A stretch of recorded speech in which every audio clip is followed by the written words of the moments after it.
रहे हैं, तो किन नियमों का पालना, किन नियमों को मानना आपके लिए बेहद जरूरी है।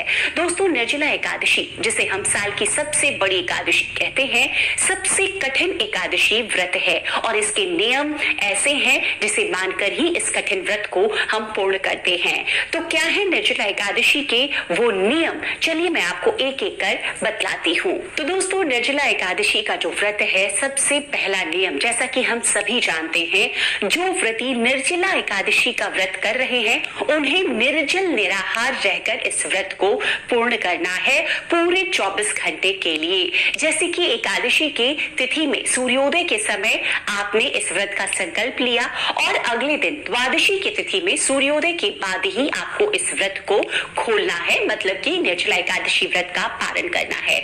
तो इस नियम को आपको मानना है। एकादशी के व्रत में हम दोस्तों सभी जानते हैं कि इसमें अन्न का सेवन नहीं किया जाता है, लेकिन अन्य एकादशी व्रतों में फलाहार किया जाता है, जल का सेवन किया जाता है। लेकिन निर्जला एकादशी में जो दूसरा ये नियम है, आपको जल का सेवन नहीं करना है, फल का सेवन नहीं करना है। कई लोगों के सवाल आते हैं कि क्या जल नहीं पी सकते, शरबत पी ले, चाय पी ले? नहीं, आपको कुछ भी नहीं लेना है। इस व्रत को बिल्कुल निराहार रहकर, निर्जला रहकर ही संपूर्ण किया जाता है। तो इस व्रत को आप किसी भी प्रकार से किसी भी चीज का सेवन नहीं कर सकते। तीसरा जो नियम है दोस्तों निर्जला एकादशी व्रत का, वो यह है कि निर्जला एकादशी के व्रत में आपने सुबह व्रत का जब संकल्प लिया है तो उसके पहले आप चाहें तो, कई लोगों के ये सवाल आ रहे हैं कि क्या वो ब्रश कर सकते हैं, दातून कर सकते हैं, क्योंकि उसमें जल का इस्तेमाल होगा।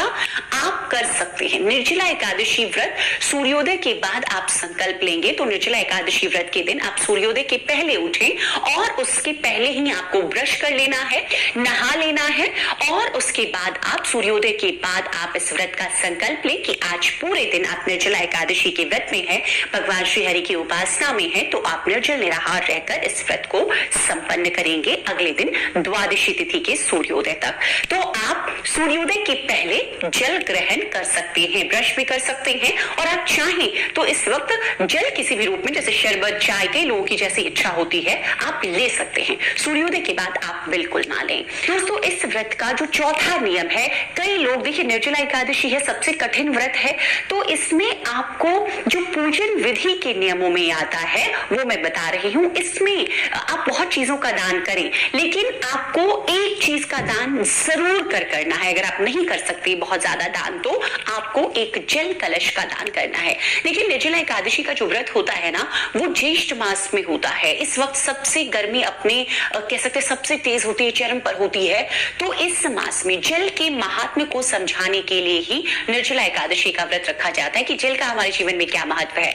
तो आपको जल को त्याग देना है, लेकिन जल का दान करना है। जितना ज्यादा से ज्यादा हो सके आपको दान करना है। तो जो पूजा विधि में आपने जल कलश रखा है, उस जल कलश में पहले तो आपको जो भरना है वो मीठा जल भरना है, बिल्कुल गले तक भर दे। उसके ऊपर आप ढक्कन लगाएं, उसमें चीनी या आप चाहें तो बताशे जैसे मैंने रखे, और कोई मीठा फल, आप चाहें तो कोई मीठा फल भी रख सकते हैं। ये रखना है आपको और उसको एक सफेद कपड़े से ढक देना है। तो पूजा स्थल पर आपने सफेद जो कपड़ा है वो सूती वस्त्र हो, जो कि गर्मियों में उपयोग में ला सके कोई। उसके बाद में, पूजा करने के बाद में, यही जल कलश आपको दक्षिणा सहित उठा करके किसी भी ब्राह्मण देव को दान में दे देना है। तो आप बहुत कुछ अगर दान नहीं कर पा रहे तो कम से कम एक ये जल कलश जरूर कर आपको दान करना है। अब दोस्तों, 5